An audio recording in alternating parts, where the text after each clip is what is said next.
Përshëndetje nga unë Klea Kica dhe mirë se erdhët përsëri në Vibe. Sot në studio kemi një vajzë që nuk kalon pa u vënë re. Ka prezencë, ka karakter, ka humor dhe mbi të gjitha ka mënyrën e vet për t'i thënë gjërat troç dhe pa filtra. Ajo është Vasi. Vasi, përshëndetje dhe të falenderoj shumë që pranove të jesh pjesë e emisionit Vibe dhe jam realisht shumë e lumtur që të kam sot në studio.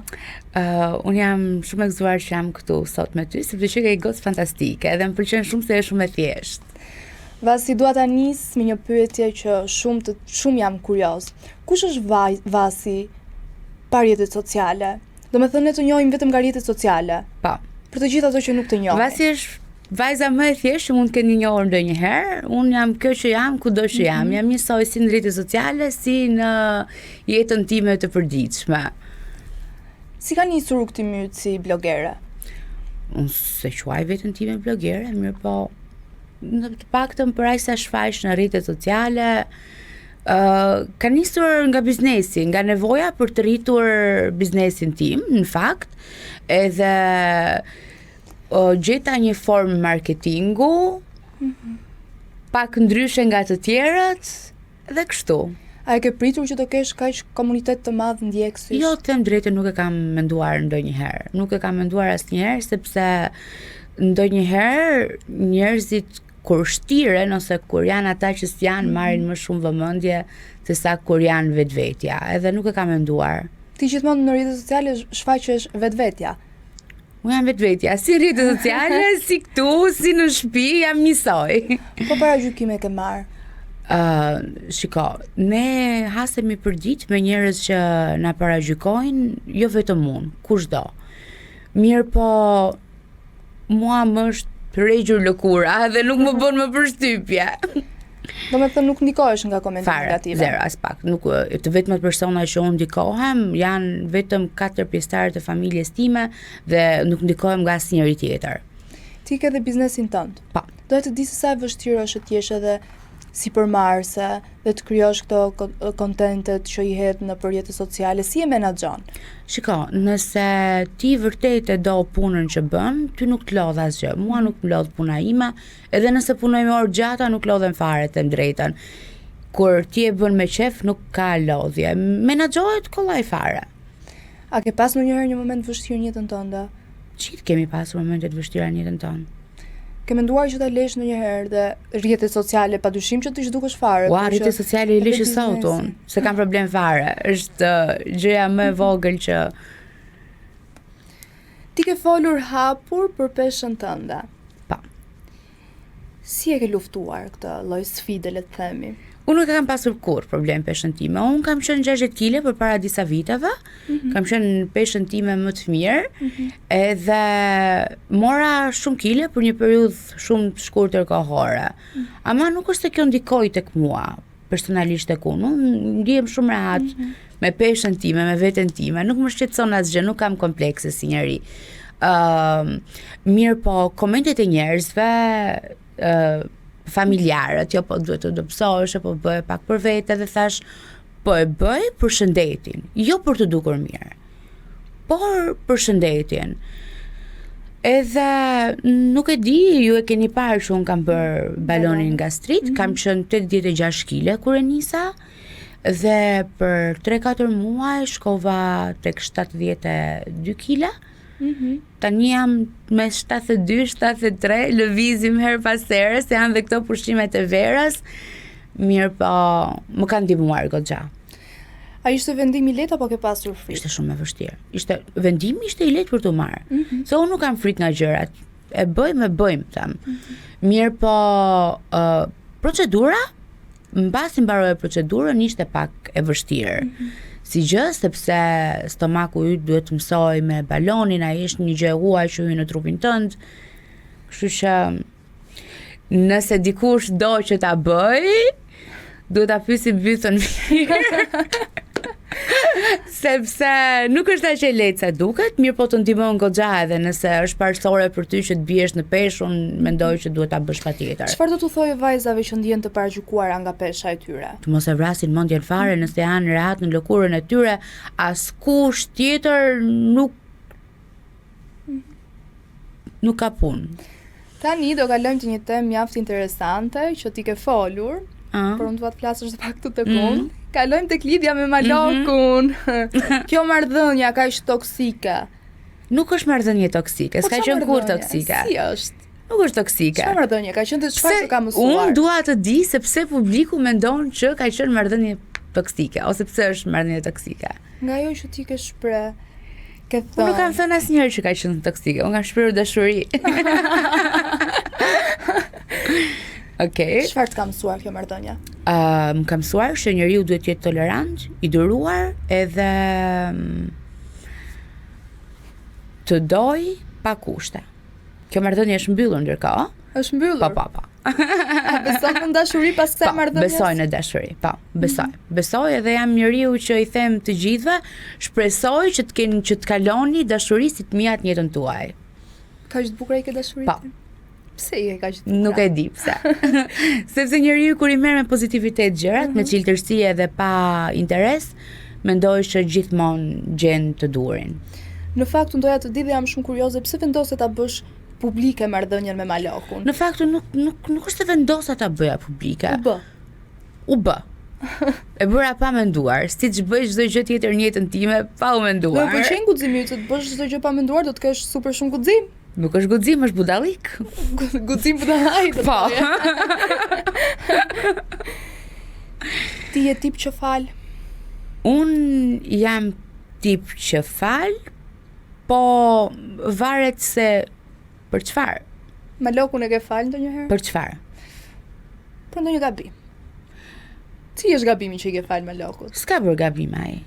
Kaq i mirë ka qenë? Po, realisht ka qenë shumë i mirë, po kjo ka qenë arsyeja që un e kam shprehur dashurinë time në rrjetet sociale për atë. Jo, nuk ka bërë gabime. E vetmja gjë që un nuk do falja është tradhtia. Më duket shumë e neveritshme. Tradhtia është e neveritshme. Më duket shumë e neveritshme, nuk do ta bëja kurrë dhe nuk besoj se do jem me aftë ta fal ndonjëherë. Është shumë e vështirë të falësh tradhtin. Se po. Është pak. Po. Nuk është pak, është shumë. Pastaj varet se ka goca, ne kemi parë që ka goca që e falin tradhtin. Por 1001 arsye. Po, çfarë do lloj gjëje tjetër arsyeja, nuk mendoj që është mjaftueshëm për të falur një njerëz që e ka në gjak tradhtin. Pse mendon se tradhtia është në gjak? Mendoj që tradhtia është e lindur, nuk është gabim. Se shumë e përkufizojnë si një gabim. Nuk është gabim. Nuk është gabim, ai që do e bën, nuk mendoj që ai e di shumë mirë çfarë është tradhtia. Nuk gabon një njerëz në këtë moshë. Gabon një fëmijë 5 vjeç, nuk gabojmë ne. Sot zemra jote është e zënë apo ke dikë tjetër në zemër? Kam shumë. Kush janë ato? Bëj shaka. Jo, zemra ime është në paqe. Me veten tënde? Me veten time, me njerëzit që kam rreth, me botën, me gjithçka. Po është e hapur për dikë tjetër? Patjetër që po. Unë jam gjithmonë e hapur për dashuri të reja edhe shpresoj që të jenë edhe dashuri edhe më të forta. Do i dashuri e njëjtë si me Malokun? Çdo dashuri është e ndryshme. Pse mendon kështu? Po sepse kështu është. Çdo gjë nis ndryshe, përfundon ndryshe, edhe ka rrjedhoj ndryshe nga secila. Çdo njeri mbase Maloku të falë gjë tjetër, dikush t'i jep një paqe tjetër, janë të ndryshme. Mirë, tani ky është kurioziteti im. Po. Kur të ka pa Maloku në për intervista dhe video që ke hedhur? I bie pika. I bie pika, e ka paniku se ka hallë se mos teme i budallikun edhe nuk i bie pika. Po pse u shkëput marrëdhënia juaj kur dashuria ka qenë kaq e madhe? Sepse ka thënë dhe Moza Ahmeti, dashuritë e ndaluara është mirë të rinë të ndaluara. Doja të di tani, me shkujt, të shkruajnë, të ngacmojnë. Unë jam njëri që ndonjëherë nga Jugor se ti ke folur për Malokun, Jugor, o zot Jugorët. Veçanërisht dursakët, sa të mirë janë. Shqipëria mesme janë të mirë. Janë shumë të mirë. Dursakët janë fantastik. Po pse janë kaq të mirë dursakët? Po nuk e di pse, se çka një lloj kulture tjetër, e shikojnë femrën ndryshe, dinë ta dashurojnë ndryshe, janë shumë të mirë. Dursakët janë shumë të mirë. Por të them drejtë, shoqëria ime është e përbërë veç nga Dibran. Unë rri veç me Dibran. Po Dibran të kanë gjakun e ëmbël. Mund të kem rreth 10 shok të ngushtë Dibran. Dibran të kanë gjakun e ëmbël. Nuk e di. Është e tmerrshme, po si vetëm ti bran, pse ti ti braneja? Po. Mos ja fut kot, nga jeti, nga mashellari, Nga peshkopia. Nga peshkopia. apo nga shupenza. Të pas ke shok nga maqellara dhe shupenza. Jo, nga peshkopia i kam duket, nuk e di mirë, po nga që i kam dëgjuar këto dy si vende edhe tallën me këtë gjën. Mirë po, jo, kam pavarësisht se thonë që dibranët janë besprema, unë nuk mendoj njësoj. Unë nuk mendoj njësoj, sepse shokët e mi dibran janë fantastik dhe i dua shumë. Bravo shumë. Po një të dashur dibran do e doja? A do e doj? Jo. Pse? Mos e thavë sot. E zeza. Pse jo? Jo. Nuk jam. Nuk do më malok. E para një herë, ata janë shumë fanatik. Ti jemi i çik me. E jeni pak. E dyta janë edhe çik sheflinj. Janë shumë sheflinj. Manipuluesa të tmerrshëm. Dibrant. Po. Janë të mirë, ama manipuluesa janë. E po, femrat për vete i bëjnë. Këto aftësi e kanë. Po ti je xheloze në një marrëdhënie? Unë xheloze në marrëdhënie mendoj që xhelozia lind nëse ty të jepet shkas. Paktën marrëdhënie që unë kam pasur nuk më ka dhënë shkas për xhelozi dhe po mdeshi do mdoj mua vlla, nuk me zor nuk bëhet. Kot të bërë xheloze kot nuk e vlen fare. Cila është gënjeshtra më e madhe që i ke bërë ndonjë ish partneri? Gënjeshtra më e madhe që i kam bërë ish partnerit? Unë s'gënjej dot. Maksimumi i gënjeshtrave të mia të vogla shkon 2 sekonda se unë e them vërtetën pastaj, nuk gënjej dot. Të gënjen fytyra pastaj. Nuk gënjej dot unë. Është e pamundur. Nëse do vi një partner i radhës që ti do ta duash patjetër, a do e ndash me ndjekësit e tu, do e prezantosh në rrjetet tua sociale apo je pro lidhjeve private? Ja, unë nëse do më vi ky partner ideal, do mbyll dhe rrjetet sociale se s'kan ç'më duan fare. Si është partneri yt ideal?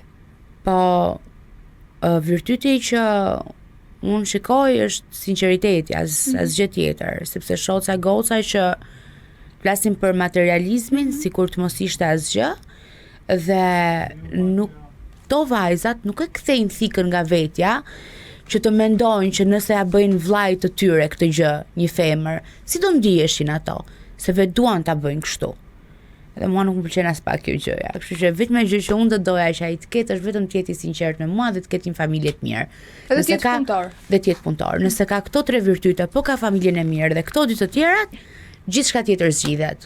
Po nëse se dhe unë mendoj që një mashkull duhet bëjë diçka para për një femër që të dalë. Se duhet ta bëj? Pse? Po të tregoj atë interesin.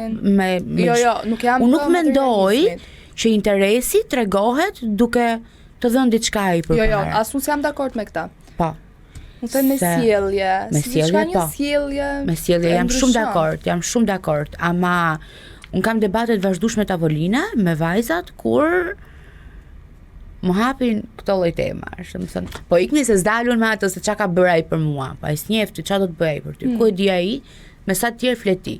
A mendon se këto vajza që pretendojnë kaq shumë për një mashkull që të bëj në jetën, në familjen ato janë shumë bosh, jo, nuk kanë janë të paralizuara. Janë nuk. Edhe fakt, gjithë shoqëria jonë sot kështu është bërë. Sepse unë mendoj që një njeri që punon vetë, i arrin gjërat e veta vetë dhe nuk ka nevojë për ndihmën askujt, nuk ka nevojë që ai tjetri të bëj gjëra përpara se dalim atë që të dilka kjo me këtë. Ç'a i bie? Po. Si i bie kjo? Kjo ka shpjegim kjo. Kështu që gocat materialista larg. Po. Larg. Tani se të gjithë duan një burr me të ardhura të mira. Shiko, të ardhurat krijohen dhe ti mund të jesh zonja ti bësh edhe vet.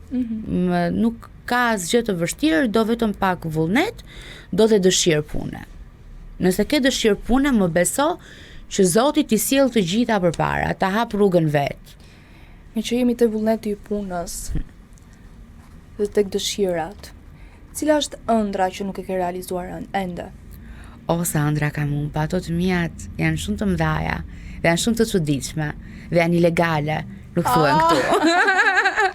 Një ëndër më ndaj tani këtu. Jo, nuk e ndaj. Nuk e ndaj. Okej, po ndaj një ëndër. Ëndra ime është shumë të kemi një familje të shëndetshme, edhe të kemi njëri që të më respektojë në krah, të mdoj dhe të kem 4 fëmijë. Oh, po pse Pa. pikërisht 4? Nuk e di, gjithmonë kam dashur që të kem familje të madhe. Unë jam njeriu që dua shtëpinë time ta kem plot gjithmonë. Nuk ri dot vetëm ja më ha, madje dua dhe vjerin dhe vjerën në shtëpi. Shi.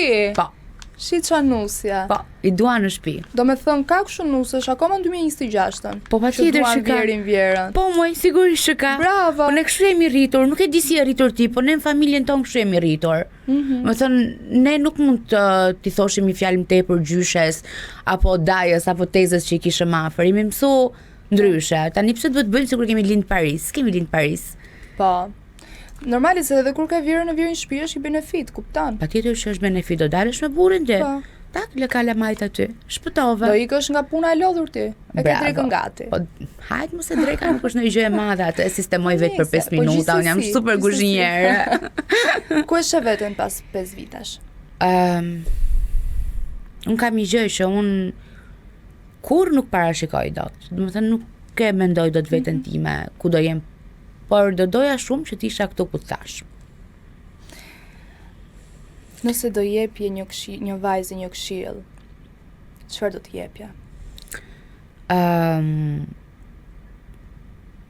Vetëm familja të do.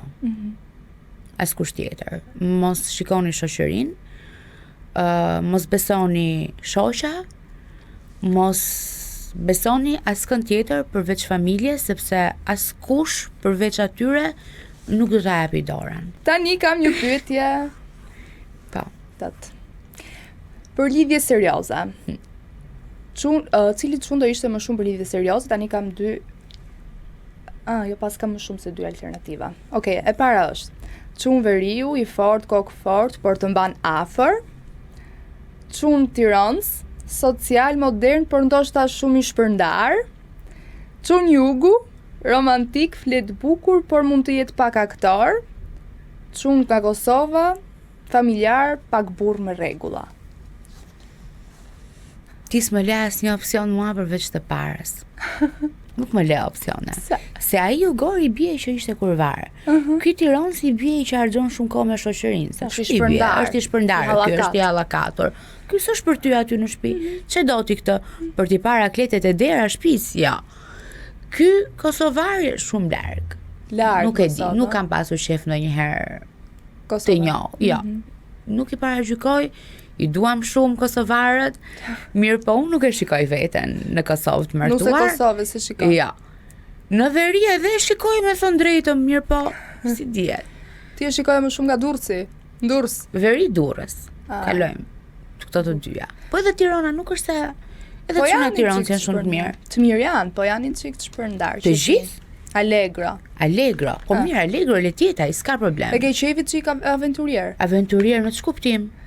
Për aventura. Si janë këto aventura? Si dalësh të bësh aventura me atë? Si mund të dal unë me të? Pra e ti, po ti. Unë me atë, po unë me atë, po moj motor.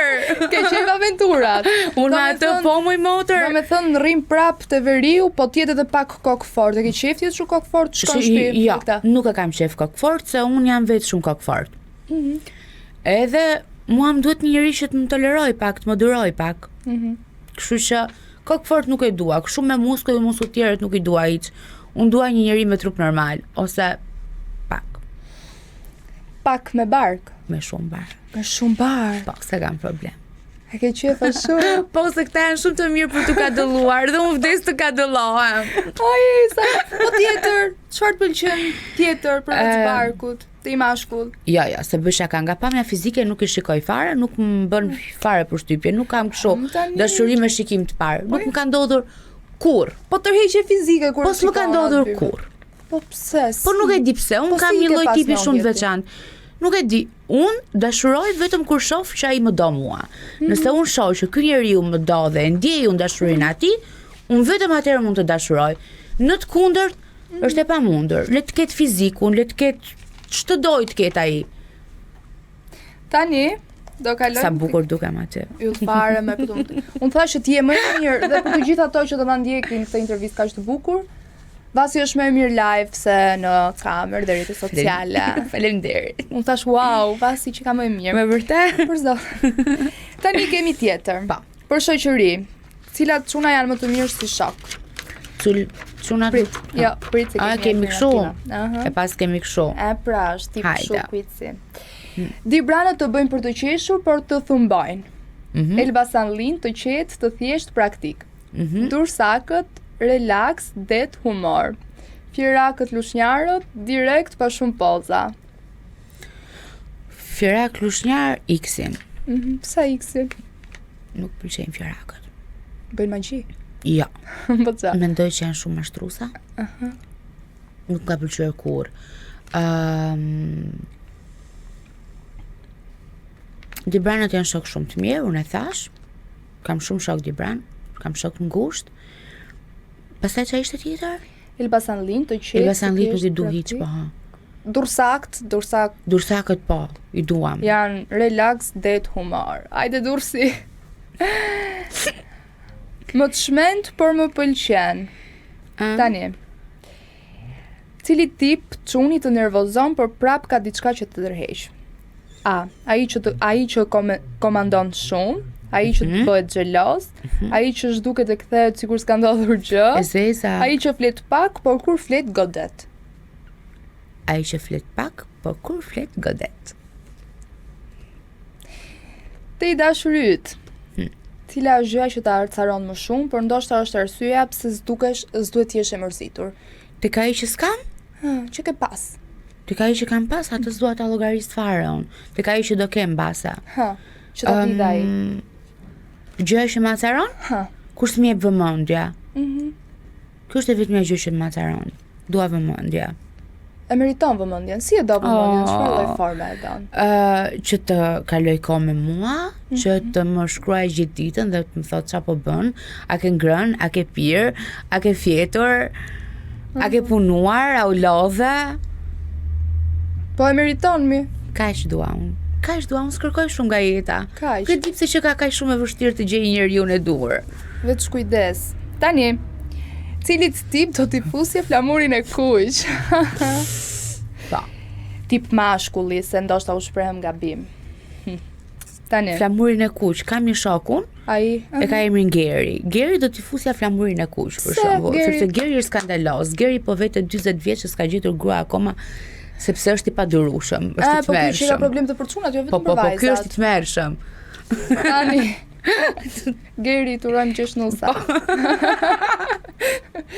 Ai që të kontrollon telefonin, ai që të ul para të tjerëve, ai që bën sikur të do, por të respekton, ai që kërkon shumë por jep pak. Si ishte kjo edhe një herë? Ai që bën Jo, sikur e gjithë gjëja. cilit mashkull çuni do t'i vejë flamurin e kuq. Po, e tham Gerit.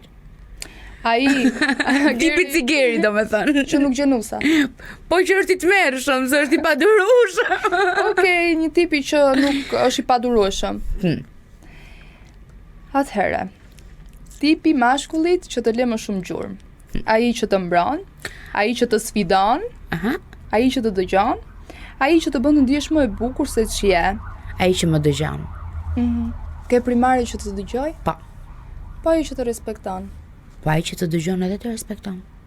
Po Janë ka të si të dyja. dëgjojnë dhe në fund bëjnë çfarë duan vet, nuk ta Po respekton jo, fjalën. s'po flas për këta. Ah, Këta si llogarisim na. ty të pëlqen ai që të dëgjon. Ai që më dëgjon dhe më respekton.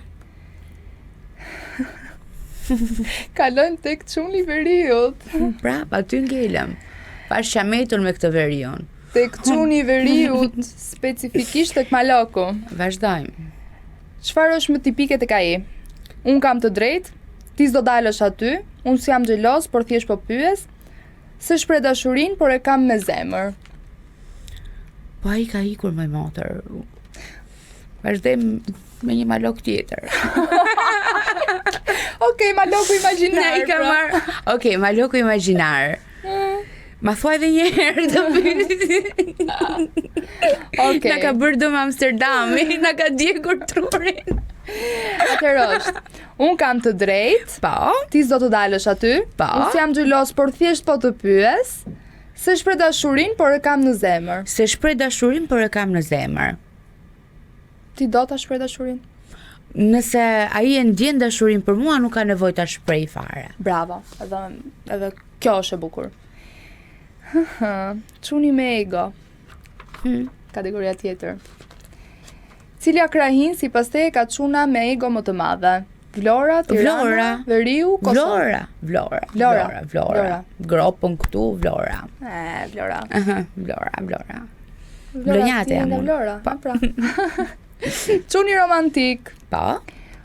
Kush di të bëj më shumë për vete me fjalë? Çunat e Jugut, çunat e Kosovës, çunat e Shkodrës, çunat e Tiranës. Të Shkodrës, manipuluesa të tmerrshëm. Edhe Shkodra? E zeza, pse dieti? Jo. Qa thua? Unë gjithmonë kam pas super mendim të mirë për shkodranët. Nuk është se kam mendim të keq. Po nuk e dija se janë kështu manipulues. Super manipuluesa. Qa thua? Po. A jeni dakord të tjerët me mua? Po. Cilin tip çuni do t'i këshilloje shoqët të mos e prekin fare? Ai që flet keq për ishin? Ai që e di cilin, kam njërin, kam i tjetër sot ngush di bran. E di vetaj. Ato nuk do ta bëjmë publik. Po nuk do ta bëjmë publik. Ato nuk do t'ja këshilloj asnjëherë. Ka shi keq që ka ky? Ja, je shumë i mirë. Po nga që është shumë i mirë s'duhet, kupton? Ai që të bën të ndihesh fajtore për çdo gjë, ai që premton shumë dhe s'bën asgjë, ai që sillet mirë vetëm kur ka interes. Ai që sillet mirë vetëm kur ka interes. Unë do zgjidhja vetëm edhe atë që flet keq për ishin. Po tani çfarë çuni është ai të flasi keq për ishin? E vërtet është në fakt, po. Kur e ke shok, mo nuk Po jo, unë thash cilën shoqeve do u këshilloje mos u merrte me këtë tip mashkulli. Po dëgjoj se ishi dhe mund të ketë gabuar. Mund t'ja ketë çuar majt hundët se këto të sotshme ta vjen ta sjellin këtu. Nëse çunat e bëjnë të këtë për nuk e bëjnë çunat e shkretjo se po tregojmë si maskiliste un tani, po femrat ta sjellin këtu, sidomos të sotshmet. Pse çka kanë këto? Po këto janë të paafta e para punës. Më janë të paafta, po kërkojnë dhe shishan hell. Po pse janë të paafta? Po se janë të paafta, ne e dimë, ne jetojmë, ne sa shoqe kemi miklea që janë të paafta. Që s'bëjnë asnjë gjë, rrin parazitojnë gjithë ditën. Edhe duan ças duan, po rritan nisa. Durata. Më hapet barku për flas për këto. Okej, mos e hapim barkun, e lëm. Çuni që të bën të qeshësh më shumë. Pa. Shkodra, Dibra, Tirana, Durrësi. Shkodra. Shkodranët janë humoristat të mëdhenj. Çuni që të jep siguri. Ai që është i qëndrueshëm, ai që e mban fjalën, ai që nuk të bën xheloz dhe kot, ai që nuk ka nevojë të bërtas për të dukur burr. Ai që nuk ka nevojë të bërtas për të dukur burr.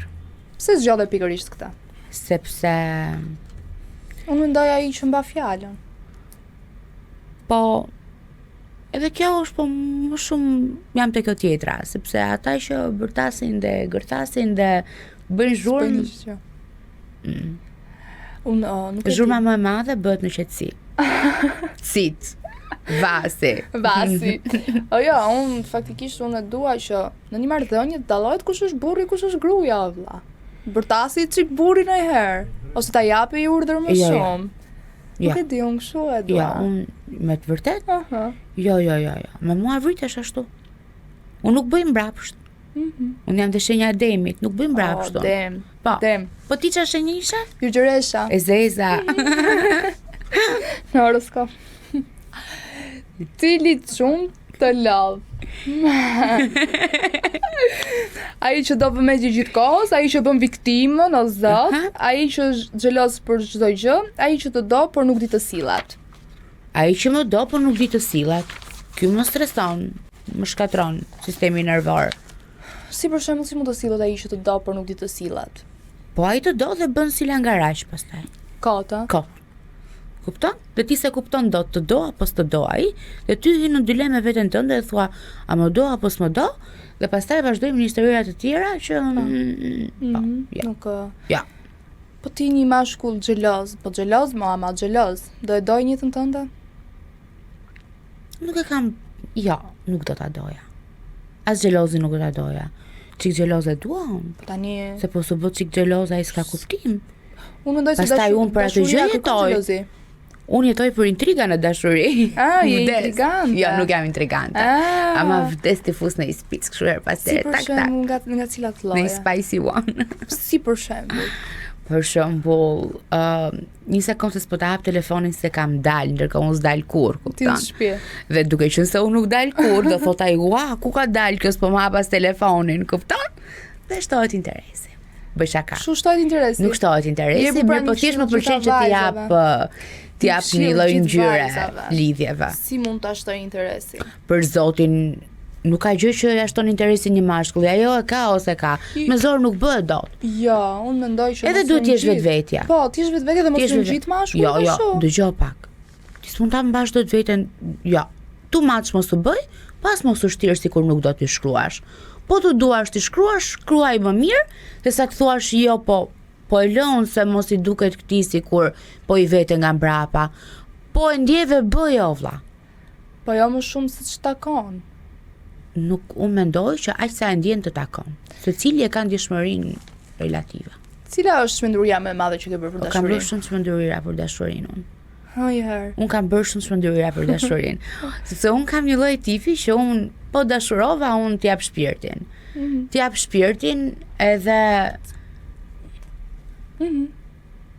e ngejca tani më Klea, më Ti ngejca. jep shpirtin edhe turbohesh fare pastaj. Ja, edhe nuk marr parasysh asgjë tjetër. Do me thënë gjëra të pamundura I bëj të mundura. Është e mirë kjo? Që të bësh, po, është e mirë sepse unë ta thash, unë kur dashuroj e di që ai tjetri më do. Do me thënë pa më dashur ai, unë nuk Nuk dashurohem. Se di, unë mendoj që dashuria lind kështu, Si, nga hiçi. mua s'më ka lindur kurrë nga hiçi. Po si I kontrollon ndjenjat ti? Po nuk më lind mua, unë mund ta dua një njeri vetëm kur e shikoj që ai më do mua, ose kur e shikoj se sa shumë më përkushtohet.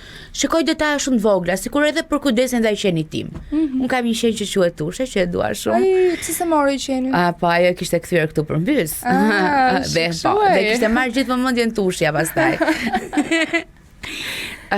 Dhe sikur edhe një përkujdesje të vogël për qenin të bëj ai, janë gjeste të vogla që unë e shikoj që ai më do.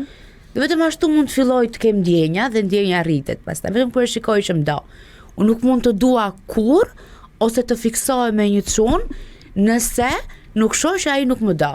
Kështu që goca, mos u dashuroni se është I bukur, se ka muskuj, se Ka lek. se ka makina, se ato hikin, I keni punë minutash, sekondash dhe ai s'ka më asgjë. Duke qenë se gocat janë bërë shumë të varura prej lekut, prej makinës, a mendon se meshkujt e përdorin si strategji këtë për të kap? Patjetër që po. Për të pas Patjetër që po, kur ato kërkojnë këtë gjë, edhe mirë u bëjnë madje që I gënjejnë.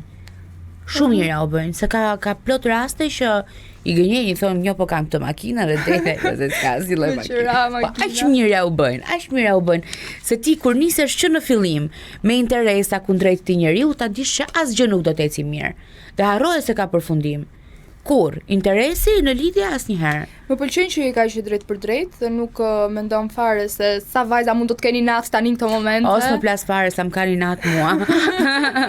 Mos më shohin dot me sy. Edhe kjo që thua ti është me të vërtetë shumë e vërtetë. Është, domethënë, është bërë shumë se s'po gjejmë asnjëni çun, domethënë, se mendojnë gjithë çunat se janë gjithë gocat I thoj që Jo ti të drejtë ke, po dëgjoj. Vjen koha ndonjëherë të duket e pamundur, vjen koha që ti pa e kuptuar të vjen ai njeriu dhe ti mbas edhe atë njeriu e ke pasur në rrethin tënd dhe ti s'e ke ditur, sepse nuk e ke parë me atë sy. Më ka ndodhur mua. Jo, mos besoj të ndodhet. Më ka ndodhur mua. Dhe pikërisht në momentet kur ti mendon që nuk do ta gjesh kurrë atë njeriu. Tak shfaqet ai njeriu që ti ke pas aty, e shikoje për ditë, rrije për ditë me atë dhe kurrë s'e ke parë. Dhe vjen një ditë që ti e shef. Dhe thua pse ky është ai që ishte, se të duket njëri tjetër komplet. Kështu që thjesht nuk është momenti, Klea. Kur të jetë momenti, e di Zoti. Vasi dhe Zoti. Zoti po. Manifestim beson ti, manifeston, e ke manifestuar gjithë këtë. Unë besoj shumë te manifestimi. Çka kam manifestuar? Biznesin, që do kesh kaq shumë sukses. Është sukses vasi ky. Shiko, po jo mi Klea se nuk është në një sukses I madh. Sukses. Po. Ti duhet të jesh falendëruese ndaj Zotit, që e përmend Zoti. Unë jam shumë falendëruese ndaj Zotit për çdo gjë që më ka sjell, edhe për shëndetin që na ka dhënë, mirë po nuk është se është në një arritje njerëz kanë bërë shumë gjëra më të mëdha. Dhe mendoj që kanë bërë një sakrificë shumë të madhe. Se ka njerëz që Ne të dyja dim që kanë sakrifikuar shumë gjëra më të ndaja. Por, Kaq. ky është vetëm fillimi. Ky është vetëm fillimi, atë se di unë sa. Aty s'na the dhe ku do jesh mas 5 vitesh, s'ma the. Unë pas 5 vitesh dua të jem ta kem mbyllur karrierën e TikTokut, asë nuk e dua fare atë karrierën e TikTokut, me thënë drejtën, e kam hap më shumë për marketingun e biznesit tim. Edhe postoj tek tuk në një video të sinqert, siç i keni parë dhe juve vetë në një mendim timin, e hedh dhe mirupafshim kaq. Nuk është se e bëj për përfitime të mia të monetare ose sa përfiton me TikTok? Po nuk e di fare se kam iden fare të drejtën. Nuk e bëj për atë punë. E kam vetëm për punën time, për shefin tim, jap në një mendim aty, nuk më intereson, nuk merrem fare me këto. Qa janë, nuk e di, qa bënë, si fitohet aty, se kam ide fare. Me reklama, me gjëra. Ja. Mirë, ke biznesin, reklamo biznesin. Kam punën time, nuk duat nga trove me këtë gjë, nuk jam bloger. Nuk je blogere. Nuk jam blogera. Pasi të falenderoj shumë. Gjithashtu. Të falenderoj edhe për vlerësimin që bëre, që erdhe deri këtu. Faleminderit. Edhe për gjithë bisedën e ngrohtë, na ke dhënë një ngrohtësi dhe një vibe shumë më të bukur se që kemi, se ne kemi një mirë vibe. Po të kishim pak muhabet më përpara në të dyja, mendoj që kjo biseda do ishte raket. Po, unë nuk dua që kjo të jetë hera e parë dhe e fundit, unë dua më shumë me ty. We can do that. E mbylli me kaq, të falenderoj shumë. Shumë faleminderit ty. Je e mirë. Edhe ti. E ftuar radhës është Anisa Duriçi, e cila sapo ka dalur nga Shizon Top. Ajo do të na flas pak për eksperiencën, sfidat dhe për jetën e vet personale. Sot kemi në studio Anisën. Anisa, përshëndetje dhe të falenderoj që pranove të jesh pjesë e emisionit Vibe. Përshëndetje dhe shumë faleminderit juve për ftesën. Anisa, ti je një vajzë shumë e bukur. Faleminderit shumë edhe ti je akoma më e bukur. Unë doja të di për Shizon Top. Ti vjen nga formati i Shizon Top. Po. Si e kishe me dëshirë, si nisi? Atëherë, duke qenë se është një emision që ndiqet shumë, sidomos nga vajza adoleshente, edhe le të themi moshatarët e mia, unë e kisha ndjekur shumë si emision dhe më pëlqente goxha. Dhe kjo ishte një ndër arsyet që unë vendosa të marr pjesë. Plus duke qenë se unë kisha krijuar tashmë një audiencë nga TikToku, kisha goxha njerëz që më njihnin dhe doja që ajo audiencë që kisha të zgjerohej akoma më shumë nëpërmjet emisionit të Shizon Top, dhe të njihnin një anë tjetër time, le të themi, përveç videove të TikTokut, që mund të jenë pak fani apo diçka ndryshe nga emisioni. Ti në TikTok merresh me reklama?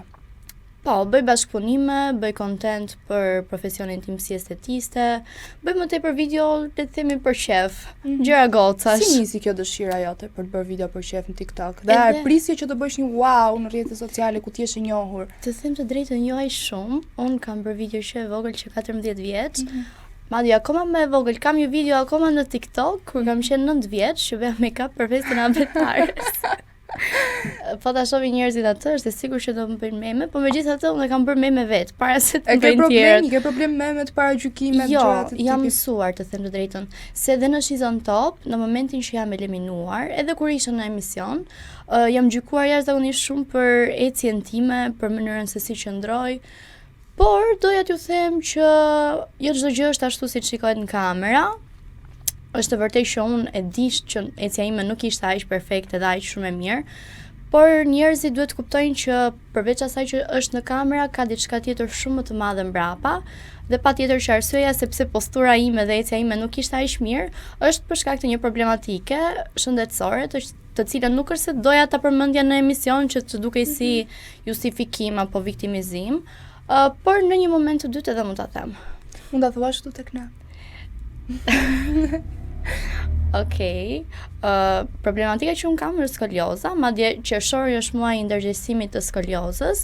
Është një deformim i shtyllës kryezore, le të themi, që prek vetëm 2 deri në 3% të popullsisë. Dhe me këtë rast doja t'ju thoja çdo kujt që po kalon të njëjtën gjë si unë, që duhet kujdesen sa më shumë për veten e tyre, mos ta ngarkojnë veten me strese të tepërta, se dhe ajo është një arsye shumë e madhe dhe pse ne nuk e kuptojmë. Stresi që kemi ndikon shumë në trupin ton dhe çdo gjë që ne kalojmë. Dhe kaq, mos ta vrasim mendjen për gjëra që thon njerëzit. Anisa, je një vajzë e mrekullueshme dhe shumë e fortë. Edhe e vlerësoj. Shumë faleminderit. Jam në fakt nuk e di as vet, po shumë gjëra i kam kaluar shumë mirë edhe jam e fortë. Kujt i ke ngjarë ti me këtë forcën që ke? Mamit, babit. Je bërë mix nga të dy, e ke marrë. Po. Edhe prindrit e mi kanë kaluar shumë gjëra, edhe realisht dhe ata janë shumë të fortë dhe besoj këtë gjë e kam marrë nga ata. Edhe ne Dibranët jemi të fortë. Ne jemi të fortë. Dihet ajo. Atëherë unë dua të di konkretisht për çfarë hyre në Shizon Top. Për një eksperiencë, për famë, se ti tashmë ishe pjesë e famës, por normalisht kur futesh në kompeticione të tilla e merr famën pak më shumë. Po, siç thash, unë një audiencë kisha nga TikToku dhe doja thjesht që këtë audiencë ta zgjeroja pak më tepër. Edhe Shizon Top realisht më ka ndikuar, do s'do, edhe pse unë kam qëndruar vetëm 3 puntata, ka ndikuar goxha. Madje mund të them që pas nominimit, pas eliminimit, kam pas akoma më shumë audiencë se sa që mund të kenë gocat që janë aty akoma. Këtë ju kam thënë edhe në sy gocave. Edhe prapë në sy po a thu drejt për drejt. Këtu para kamerave. Do të thënë, në çdo emision, në çdo lloj kompeticioni që ti merr pjesë, mjafton që emri jot të përmendet, qoftë për mirë apo për keq. Ti mos sot nesër do bësh bum. Gjëra shumë herë më të mira do vinë. E prisje këtë bumin që more pas daljes së Shizon Top? E prisja, po edhe se prisja kaq shumë. Po çfarë mendon se të cilëson nga të tjerat që ti bëre këtë bumin dhe ato që janë akoma në Shizon Top nuk e kanë këtë bumin siç e ka Anisa? Do shta ka që jam reale, i kanë thënë gjërat siç duhet, drejt për drejta dhe jo nuk jam munduar që të bëj skandale, që unë të dalë, do më thënë, të marrë vëmendje. Vëmendje mund ta marrë shumë mirë edhe pa bërë skandale, duke qenë vetvetja, duke bërë gjëra që të karakterizojnë ty. Tani unë dua të di troç fare. Sa reale ke qenë në Shizon Top? 100%. Nuk kam bërë asgjë, do më thënë, kisha mundësi që të bëja drama në mënyrë që të merrja pak më tepër vëmendje, por ajo është një mënyrë vëmendje e keqe. Dija dhe unë që të bëja meme, po nuk dua të bëhem e famshme për meme. Nëse janë benefite edhe këto po u bëre famshme për meme. Po nesër pas nesër do të mbajnë njerëzit mend si një meme. Një meme. Anisa që u bë meme. Tani kam bërë një meme unë me një patriot. Ka peshkopia. Më mbajnë njerëzit patriote. E bukur. Më pëlqen vibe që ti ke. Më pëlqen që je gocë e chillter. Dhe më pëlqen që je realiste. Sot është vështirë që në ekran apo kudo qoftë të jesh realiste. Dhe njerëzit mendoj se kanë frikë të përballen me një realiste. Po sepse dhe nuk e duan. Po, shumicat në ekran mundohen të tregojnë pjesë tjetër. Domethënë shumica e gocave, via re dhe të gocat që ishin aty, shumica e gjërave janë fasad, domethënë janë gjëra të mirë menduara me njëra tjetrën që të krijojnë, le të themi, situata, por nuk është gjë e mirë. Sepse mendoj sa më reale ti jesh aq më tepër të do publiku. Ti vërtet mund të marrësh ca shikime më tepër, një 10 shikime më tepër. Po nuk do të jetë mirë për të ardhmen pastaj. Nëse ti edhe ironitike të bukura, si në qenë nga dimra. Dhe pra. Okej, po çfarë mësove nga Shizon Top? Çfarë mësova?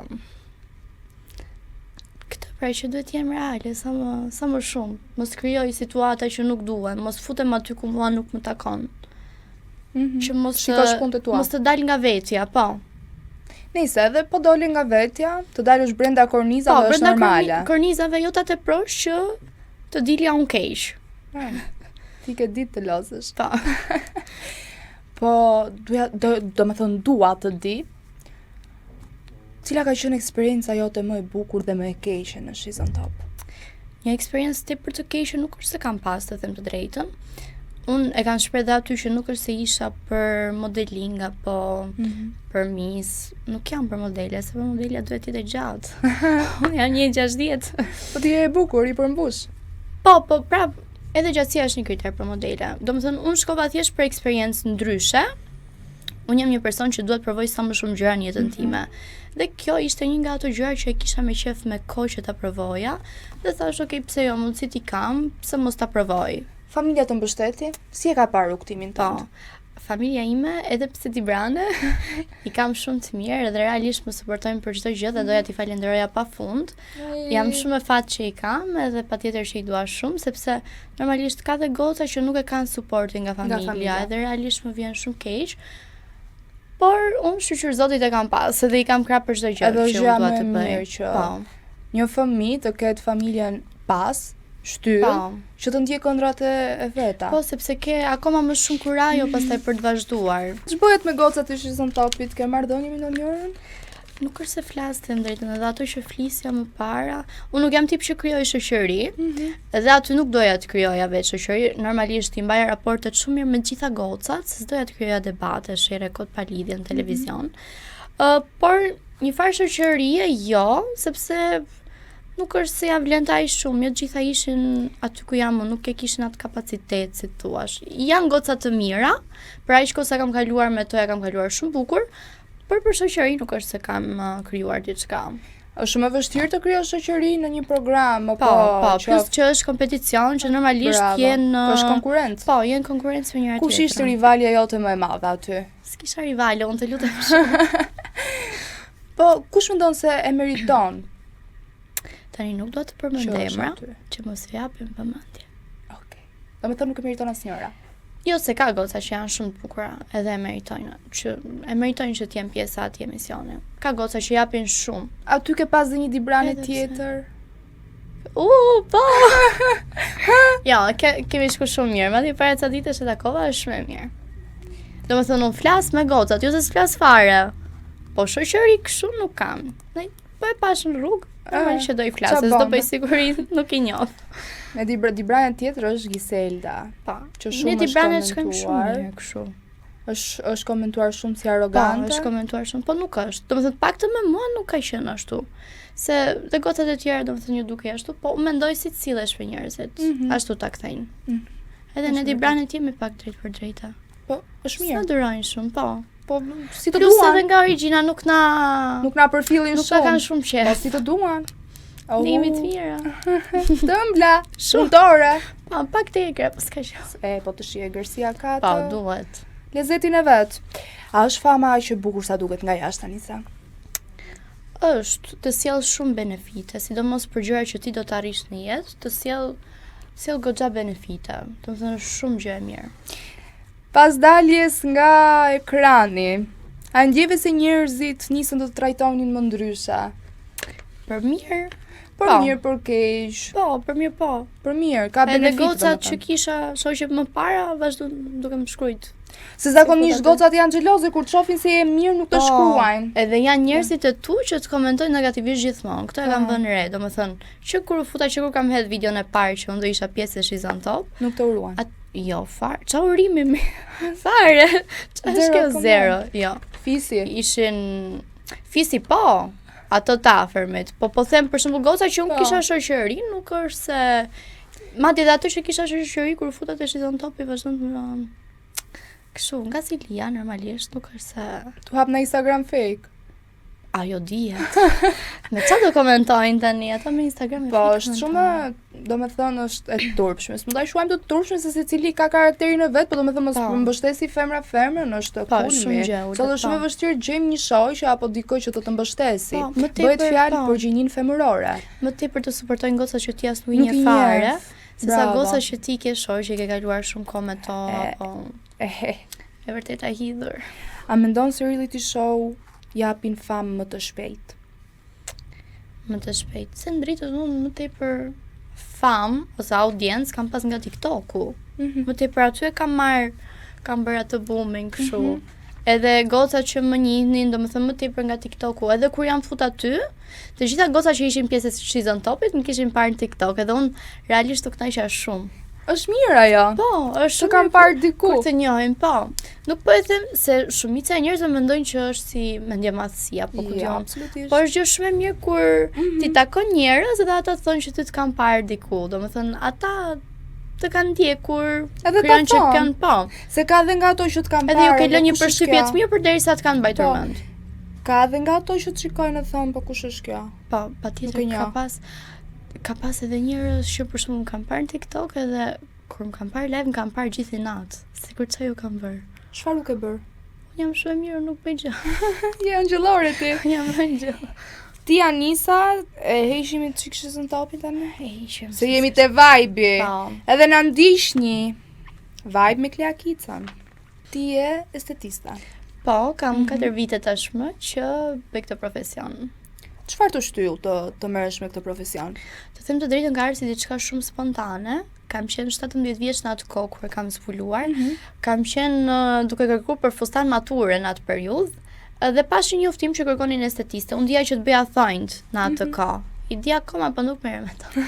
Edhe okay, shkova pyeta unë.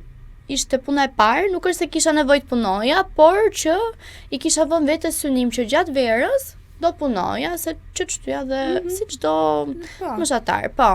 Edhe bëj këtë intervistën edhe më thotë që duhet të bësh pastrimet e fytyrës. Unë atëherë të them të drejta nuk e dija që kjo gjë ekzistonte. Madje sot shoh goca që janë 14-15 vjeç dhe i din. Unë se kisha iden fare. Dhe aty i mësova, bëra disa kurse, domethënë nga kjo kërkimi i fustanit të maturës, gjeta punë edhe mësova shumë gjëra që nuk e dija kur që unë do i dashuroja. Çfarë do i dashuroja? Çfarë dashuron më shumë në këtë profesion? Dashuroj mënyrën se si bëj gocat të ndihen, sepse më vinë shumë goca që janë të pasigurta nga problemet që kanë me lëkurën, dhe unë kam kaluar edhe vetë një periudhë të tillë me një infeksion lëkure që është impetigo, edhe e di se sa e vështirë është që të kesh akne, të kesh një problem me lëkurën, se në goca do s'do të ndikon pak ndihesh e pasigurt. Edhe më pëlqen shumë që pas trajtimit, fjalët që më thonë që ndihen shumë mirë rezultati, kur shikojnë rezultat, domethënë çdo kliente imja ka parë rezultat, po them që kur më thon kënaqem shumë realisht. Kjo është gjëja që të bën më shumë të lumtur në profesionin tënd. Do të di se cili është trajtimi më i kërkuar sot nga vajzat. Atëherë në sallon ne bëjmë shumë trajtime, bëjmë pastrimet e thjeshta, HydraFacial, BioRePeel, domethënë këto janë më të kërkuarat. Por që BioRePeel është një trajtim që po bën revolucion në Shqipëri, është një trajtim që ka hyrë shumë fuqishëm, edhe që realisht ja vlen sepse shikon shumë rezultat. Edhe është më i kërkuari. Tani vinë klientët për të kujdesur më shumë për veten apo vinë me një foto se e kanë parë në Instagram edhe dua të bëjmë si kjo? Nuk bëj filler botoxon. Çfarë bën ti? Vetëm pastrime fytyre. Cilat mosha vinë më shumë në klinikë? I kam nga të gjitha moshat, siç thash dhe më parë, dhe gocat 14-15 vjeç i din, po. Mi shohin në TikTok videot që hedhun për pastrimet e fytyrës edhe më shkruajnë, edhe vinë. Ka goxham, janë, domethënë, ka shumë llojshmëri moshat, i kam gjitha. Kam edhe moshatarët e mamit tim, 40-50 vjeç. Mamin tim e kam klientet përhershme. Sa mirë. Kujdesesh për mamin. Po. Të kalojmë pak tek jeta reale dhe jeta e kamrave të quajë, rrjeteve sociale. Okej. Si është jeta reale? Unë jam munduar që siç jam në jetë reale të jem edhe para kamerave. Siç jam edhe këtu tani, domethënë njësoj. Unë mendoj se rrjetet sociale dhe kamera janë gjithmonë fasadë. Jo gjithmonë, varet se çfarë do ti tregosh. Nëse ti do të tregosh një anë tënde të mirë apo një anë që njerëzit do të admirojnë, patjetër që duhet të tregosh atë që siç je në jetën reale, jo që të krijosh një personazh me veten që njerëzit të luajnë me ty. Doja të di se sa dyrë tu hap ndonjë derë re pas daljes tate në kompeticion. Ka ndikuar, po jo aq shumë sa të më hapen dyrë të mëdha. Unë për shembull mendon se nuk janë bashkëpunime kam pas bërë dhe më para me TikTok-un prap. Se mendoj që TikTok është një mundësi shumë herë më e mirë për goca që duan të marrin audiencë apo që duan të kenë shikueshmëri, që duan të rrisin punën e tyre, biznesin e tyre. Është për çdo lloj njeriu që të hap shumë dyer. Normalisht edhe emisioni më ka ndikuar, po prap aty. Cila është gjëja më e bukur që të ka sjell ekspozimi publik? Gjëja më e bukur? Se di. Nuk e di. Ana më negative që të ka sjell. Ana negative, komentet negative. Edhe pse unë nuk ndikohem nga këto. I lexon? I lexoj edhe kënaqem kur i lexoj se themsiua pritmendja, domethënë ku ajo shkon mendje që thon ato lloj gjërash. Habitem. Nuk do të lë të ikësh pa na fol pak për veten, për jetën tënde personale pak. Jo shumë. Okej. Je dashuruar ti Anisa? Jo, nuk jam. As nuk dua të jem. Ua. Dashuria është gjëja më e bukur që përjeton një person. Jo, pse jo?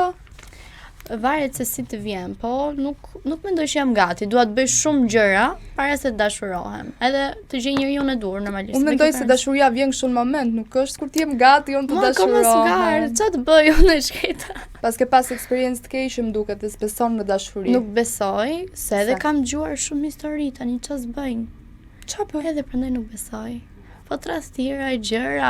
Po mirë, me tradhia se gjë. Neve dibraneve na thon bespreme, po nuk kemi ne. Janë meshkujt. Janë meshkujt, po. Jo, meshkujt dibran ama. Jo dibran. Përgjithësisht ata janë, po. Tash. Me që meshkujt dibran janë i çik besprer, ashtu siç po thua ti. Jo, nuk kam eksperiencë. Po thash meshkujt në përgjithësi, jo vetëm ata dibran. Ç'a krahine do mashkullina arshë? A që është që e dua verior është e sigurt. Nuk i kam marrëdhëniet e mira me jogurt. Pse? Nuk e di. Janë më të butë se ç'duhet. Jo, mi se ka edhe verior të butë. Po thjesht për shtatë më tepër me verior, një veriore me verior duhet shkoja, mendoj. Jo se ka edhe çuna të mirë jogurt. Po unë veriore du. Nga cili vend i veriut? S'ka rëndësi ka që të flasë me anë të theksin verior. Do me thënë pëlqen vetëm nga theksi? Po edhe kjo ka të bëj. Po edhe sjellja. Ne veriorët mendoj kemi ca parime, ca gjëra që i zbatojmë më tepër. Shumë e bukur. Unë të uroj të kesh një verior. Amin. Po ç'a Po jo tani më pa. Po pse nuk je tani? Pse jo tani? Unë dua që t'jem e plotësuar vetë si fillim, kam shumë qëllime që dua të arrij. Edhe pastaj aty se pastaj ta marrim mendjen duhet trisht merresh me veriorin, tu i tregu ku je, ku si je. Ku si je? Hape telefonin, mbyllë telefonin. Jo, po rrin kamerë. Thej që kam shumë qëllime. Na thuaj disa qëllime dhe ëndra të paralizuara. Tani shumicën e ëndrave që kisha kur isha e vogël i kam realizuar. Një ndër to cilat ke? Por që një nga këto qëllime është që të hap një sallon akoma më të madh. Prap te estetika, se thasha e dashuroj këtë profesion. Po për pjesën e famës. Edhe dua ta arris akoma më shumë. Edhe audiencën patjetër që po mundohem që ta arris akoma më shumë, akoma më tepër. Pas ke shumë tatuazhe të bukura? Kam shumë edhe janë të gjitha me kuptim. Edhe do na e thuash tani. Patjetër. Kjo është një lule, që është lulja e muajit tetor që kam ditëlindjen e vllajit. A është emri iniciali i babit, edhe Z është iniciali mamit, ndërsa dy fluturat janë për mua. Flutura simbolizon diçka që është e fortë, kalon diçka shumë të madhe në jetë, një transformim le të themi, pra nga një larve vogël, ajo zhndrohet në një flutur me flatra shumë të bukura dhe të veçanta që krahët e fluturave janë një në botë, domethënë një flutur nuk ka njësoj në botë, nuk i ka ngjyrat njësoj. Pastaj te dora tjetër kam Love Yourself, që është bërë një tatuazh pas diçka që unë kam kaluar në jetë. Është pra si një tip reminderi që duhet tatuash veten sa më shumë, edhe Chelsea e solit. Duke qenë se unë këndoj që e vogël. Ke pasion dhe muzikën? Po, janë veç i thanshme. Moja nisa, ti që ke nuk e di do më universale. Po. Po kërcimtare je? Jo, aty nuk jam mirë. Kam pas kërcy kur isha e vogël, merrja pjesë në për koncerte, por nuk më pëlqen të kërcej, nuk e gjej veten. Me që pas ke pasion dhe muzikën, e shikon vetëm ndonjëherë në skenë duke performuar si shumë? E shikoj, por kur mendoj domethënë se si është bërë estrada tani me muzikën, nuk mendoj që ja vlen, nuk më përshtatet shumë me karakterin tim. Nuk i bëj dot ato gjëra që Anisa, tani për mbylljet kësaj bisede kaq të bukur dhe shoqërore, se dihesh se që do kaloj bukur, se kam kënaqësi që kam në gotë kaq të bukur. Edhe unë kam shumë kënaqësi që je erdha këtu kënaqë realisht. Do doja një këshill për të gjithë vajzat. Tani, gjëja më kryesore është që ta dashuroni veten sa më shumë, sepse nëse nuk e doni ju veten tuaj, nuk ka verior që nuk do ju doja. Dhe plotësojini vetes çdo gjë që ju doni, plotësoni çdo ëndër, kaloni çdo moment sa më bukur, mos u mërzisni për asgjë, as për komentet negative, edhe nëse ju shajnë. Prap çdo gjë merrni në favorin tuaj. Edhe kaq. Anisa, je mrekullueshme, të falenderoj realisht shumë. Faleminderit. Të uroj shumë sukses dhe shpresoj të të shikojmë në kompeticione tjera dhe pse jo me fitore. Po, inshallah. Shumë sukses edhe juve. Ju shkoj sa më mbar dhe sa më mirë dhe realisht u kënaqa shumë. Faleminderit. Tani do të jemi në lidhje direkte me Anila Kalleshin, dietologe. Anila, përshëndetje. Përshëndetje. Falenderoj shumë që pranove të jesh në një lidhje direkte në emisionin Vibe. Faleminderit shumë, është kënaqësi. Atëherë pyetja e parë që dua ta nisi është për Ozempikun dhe Monturan. Po shihen si rrugë shkurtër për dobësim. Apo kthej dobësimin në një modë më të rrezikshme se vetë obeziteti? Natyrisht, mënyrat për të dobësuar janë të pafundme. Shkenca ka evoluar, ka nxjerrë pse jo edhe këto të cilat janë të, le të themi, të njohura, si medikamentet të cilat ndihmojnë në dobësimin e njerëzve. Por unë mendoj që njerëzit duhet të jenë më të ndërgjegjësuar, që të fillojnë të krijojnë një stil jetese të shëndetshëm përballë këtyre ndoshta le të themi metodave që janë, pse jo, edhe me efekte anësore tek shumë persona. Ku mbaron trajtimi mjekësor dhe kur fillon abuzimi estetik me këto injeksione? Trajtimi mjekësor natyrisht atëherë, këto ilaçe kanë dalë kryesisht për të trajtuar personat të cilët vuajnë nga diabeti, janë insulinorezistencë, kanë një obezitet të theksuar, kanë provuar mënyra të ndryshme dhe kanë dështuar. Dhe është mjeku endokrinolog ai i cili përcakton eksaktësisht nëse personi ka nevojë vërtet për të nënshtruar një terapi të tillë apo jo. Dhe deri këtu, nëse monitorohemi nga një endokrinolog, pra është mjeku ai i cili na ka përcaktuar dozën e caktuar, periudhën, sa kohë duhet të përdorur kjo gjë, ne jemi të mbrojtur, le të themi, në një farë mënyre shkencërisht. Ndërsa ne dimë që shumë persona këtë po e marrin, po e blejnë në farmaci vetë, e bëjnë vetë, pa u ndjekur nga asnjë endokrinolog, pa kontrolluar asnjë analizë laboratorike dhe këtu çdon problemi i këtyre medikamenteve, të cilat natyrisht edhe një suplement pa dijenin e një dietologu, një nutricionisti, mjeku që u ndjek, analizave që keni bërë nuk mund të merret si shtetë. Kështu që natyrisht një le të themi një injeksion i tillë duhet ishte i dëmshëm dhe unë njoh mjaft persona të cilët kanë pasur çedim të gjendrës tiroide, i ka dalë jashtë funksionit, dikush mund të jetë pasur pankreatit akut apo probleme të tjera, gjithmonë kur bëhet pa kontrollin mjekësor. Apo i përdorin njerëzit këto për shëndet apo thjesht për të hyrë më shpejt në një fustan dhe të përgatiten për plazh? Zakonisht femrat janë ato që kanë një marrëdhënie me pasqyrën e kanë ngushtësisht të lidhur. Dhe në rastin kur kemi një dasëm, kemi ca pushime, do dalim diku që do ekspozohet trupi ynë, le të themi, aty fillojmë të mendojmë për kilogramet e trupit, nëse janë të tepërta apo jo, ose nëse duam të jap një definicion, le të themi, organizmit e trupit.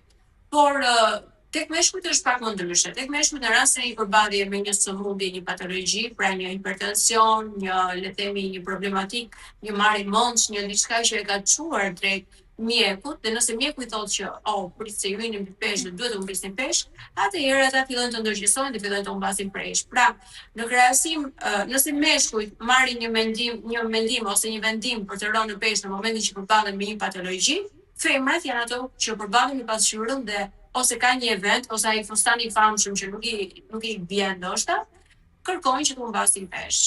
Dhe çfarë i bën duke portuar ndoshta për të qenë në një stil jetese të shëndetshëm, zgjedhin gjërat të shpejta, ato që të ofrojnë humbje peshë të shpejtë. Në fakt unë doja të di se çfarë ndodh me trupin tonë nëse humbet peshë për pak javë. Tani varet se me çfarë e ke humbur këtë peshë. Nëse ti mban një regjim ushqimor të mërshëm, le të themi, dhe nuk bën aktivitet fizik, pra ti qëndron me një kokër moll edhe me një gotë qumësh, natyrisht ti ke marrë shumë pak kalori, ke krijuar deficienca të vitaminave dhe mineraleve, elektrolitave të ndryshme, dhe organizmi ke vënë një stres të jashtëzakonshëm, le të themi. Kështu që kjo nuk është e shëndetshme dhe natyrisht kjo humbje peshe nuk është as pak e shëndetshme. Diku 4-5 kg në muaj do të ishte e shëndetshme nëse ti mban një regjim ushqimor dhe nuk bën asgjë tjetër për të humbur peshë. Kjo le të themi dhe gjithmonë edhe kjo duhet jemi të kujdesshëm, se nëse ti konsumon ato kalori që janë për të konsumuar, ti konsumon një ushqim të pashëndetshëm, përsëri nuk e bër një zgjidhje ideale për humbjen e peshës. Cili është gabimi më i madh që bëjnë njerëzit kur marrin Ozempic ose Manxuran pa kontroll të rregullt mjekësor? Të them të drejtën, për këtë pyetje në fakt shumë për Ozempicun e Manxhuranin do të ishte më mirë të pyesni një endokrinolog, sepse ata janë ato që i çojnë njerëzit drejt blerjes së këtyre produkteve. Unë personalisht nuk kam këshilluar asnjëherë që t'i marri këto.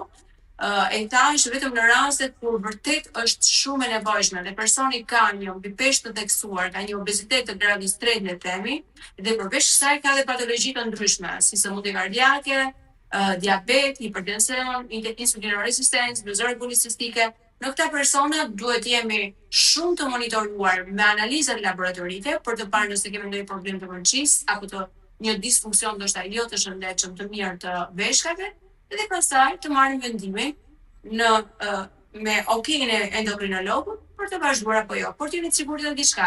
Të gjithë ato që marrin këto gjitpëra, nëse do ushqehen me të njëjtin mënyrë apo ritëm që janë ushqyer përpara, përsëri nuk do mbasin peshë.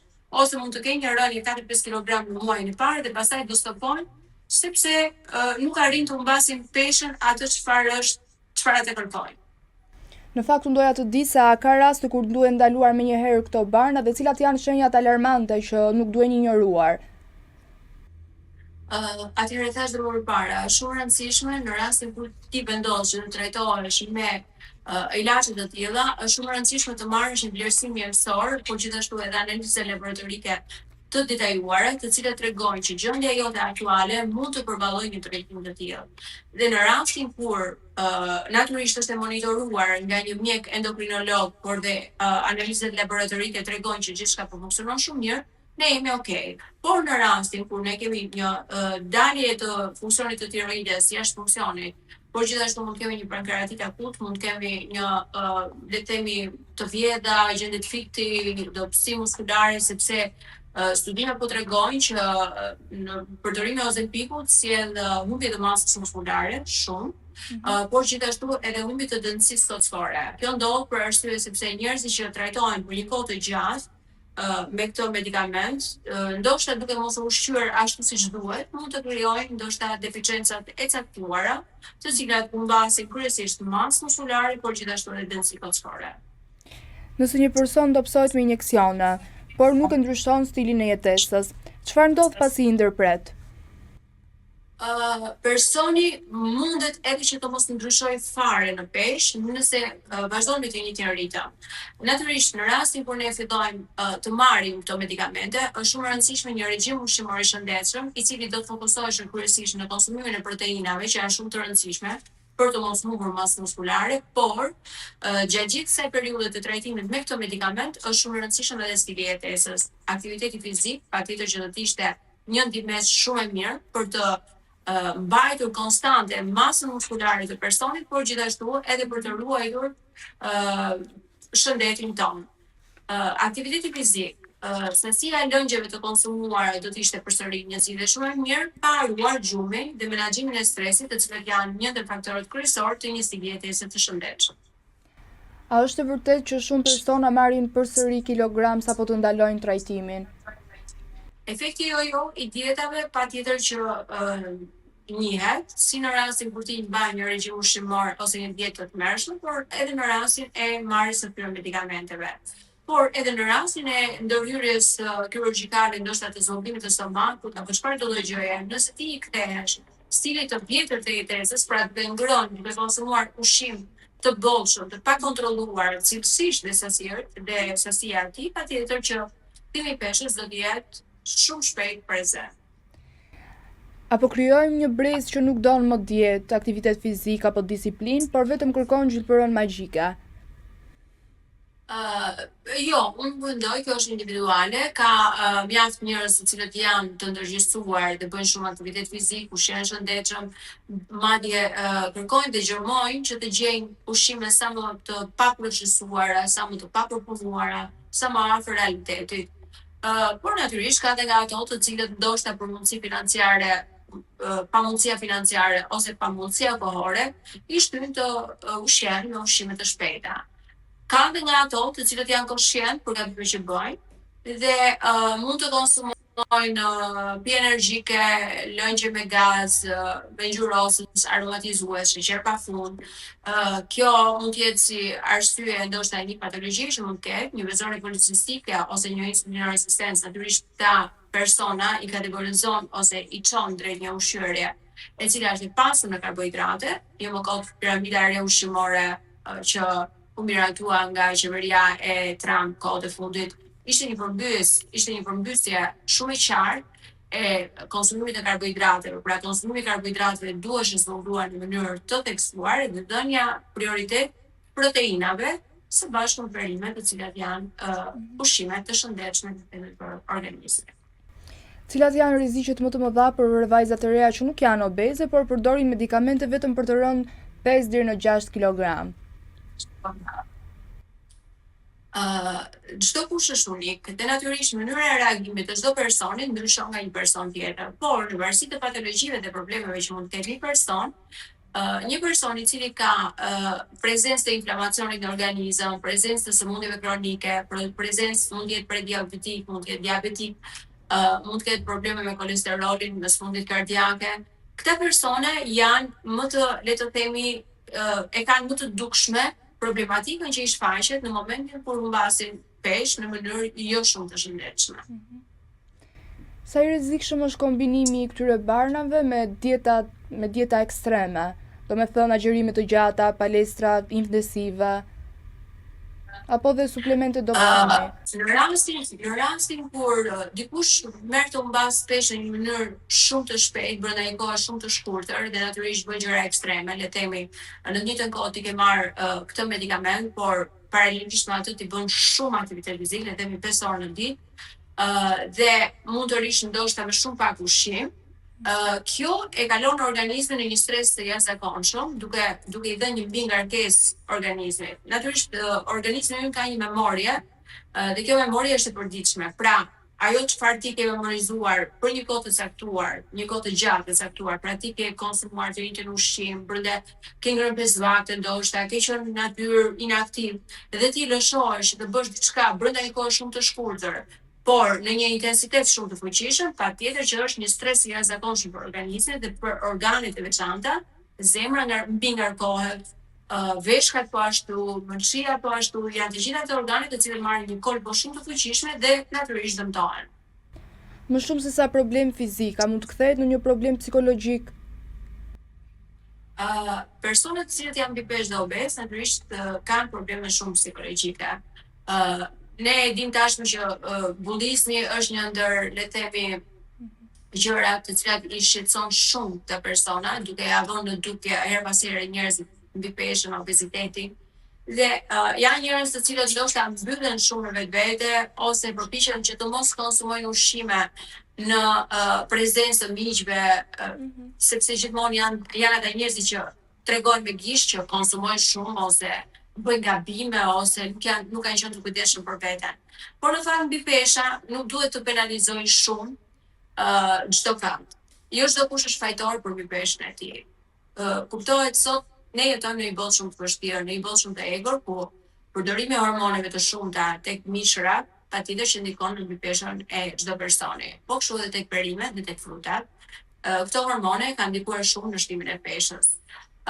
Le të themi që ndoshta puna me orë shumë të gjata, sepse dikur orët ishin të përcaktuara 6 deri në 8 orë në ditë dhe pjesa tjetër ishte për familjen, ishte për të defryer, pse jo për të marrë me sport. Ndërsa sot pjesa më e madhe e njerëzve punojnë para kompjuterit, janë të ulur ndenjur në një jetë sedentare, ndoshta mos përballë vështirësitë ekonomike, një shtëpi me qira, i duhet të bëjë ndoshta të përballojë 2 punë ose 3 punë. Të gjitha këto çojnë le të themi në një mbingarkesë mendore, psiqike, dhe natyrisht personi askush nuk do donte që të kishte jo 20 apo 30 kg. Pas 5 kg më tepër nuk do të ishte shumë dashamirës për person që të kishte. Çdo kush do donte të kishte trupin e një personazhi Naomi Campbell, le të themi, por jo çdo kush e ka fatin, sepse është çështje metabolizmi, është çështje moshe, është çështje se sa i përkushtuar je për të pasur një trup të shëndetshëm, natyrisht janë edhe faktorë të tjerë që mund të jenë faktorë patologjik. Sëmundjet kryesisht si insulino rezistenca, vizoria policistike, tiroidi Hashimoto, janë problematika të cilat sjellin mbipeshë në organizëm. Unë në fakt doja të dija ka njerëz që kanë rrezikuar jetën për dëshira për t'u dobësuar shpejt dhe çfarë mesazhi do t'ju jepje këtyre njerëzve që mendojnë ta provojnë dhe pa mjek? Po, kam pasur, kam njohur persona të cilët kanë bërë ndërhyrje ndoshta në stomakut dhe faktikisht nuk jetojnë më. Kam njohur persona të cilët kanë bërë gjëra të çuditshme, ndoshta duke konsumuar, le të themi, pije energjike edhe 12-13 copë në ditë, duke konsumuar edhe 10 kafe në ditë, që përsëri nuk jetojnë më. Pra, gjatë gjithë kësaj periudhe 28 vjeçare, le të themi, në fushën e dobësimit, natyrisht kam njohur persona të cilët kanë bërë gjëra ekstreme, krejtësisht e pashëndetshme për jetën e tyre dhe fatkeqësisht betejën e kanë humbur. Një mesazh për të gjithë këto persona. Për të gjithë personat që janë mbipeshë dhe obez, fillimisht duhet të pajtohen me atë se çfarë ka kaluar. E rëndësishme është që në një moment ndërgjegjësimi ndoshta për parandalimin e problematikave shëndetësore ose në mos parandagimin, menaxhimin e problemeve që ka sjellë mbipesha dhe obeziteti dhe asnjëherë nuk është vonë. Fillohet me hape të vegjël për të përfunduar dhe për të kthyer në një jetë normale. Unë mendoj që çdo kush e ka mundësinë për të humbur peshë në mënyrë të shëndetshme. Vetëm mjafton që të këshilloheni me një profesionist, sepse natyrisht sot jetojmë në një botë shumë të egër. Unë sot më kanë dalë nuk e di se sa persona në TikTok, të cilët këshillonin dobësimin. Ishin persona të cilët ndoshta e kishin pasur eksperiencë personale, as pak të shëndetshme, por që japin këshilla, bëjnë viral dhe natyrisht dikush përpiqet të marrë këshilla. Është shumë e rëndësishme çdo person të njohë veten e tij. Që do të thotë, çdo person është unik dhe patologjit janë e rëndësishme është të kurosh ose të gjesh shkakun e mbipeshës. Pse? Pse personi ka shtuar mbipeshë, është mbipeshë, ka shtuar peshpra, cila është arsyeja? Dhe sa ne jemi të fuqishëm ta rregullojmë dhe ta përmirësojmë këtë problematikë që e ka çuar në këtë peshë. Nëse ne gjejmë shkaktarin, ne fitojmë luftën me mbipeshën. Nëse nuk e gjejmë shkaktarin, ne do të humbasim peshë, do të rikthehemi përsëri në peshën që kishim dhe kjo luftë do jetë e përhershme derisa në një moment do vi që çdo kush do lodhet dhe do thotë që unë kështu jam bërë, nuk kam fuqi dhe do lëshohet dhe faktikisht do marrin shumë peshë. Kështu që çdo kush mund të rikthehet në peshën që do me hapa të vegjël fillimisht, por hapa të jenë të shëndetshëm. Anila, unë të falenderoj shumë që ishe pjesë e emisionit Vibe, shpresoj që herën tjetër të jesh në studio. Faleminderit shumë, ishte kënaqësi. Ja pra kështu erdhi fundi këtij episodi, bashkë do të shihemi sërish të hënën në orën 11. Mos harroni të na ndiqni. Mirupafshim.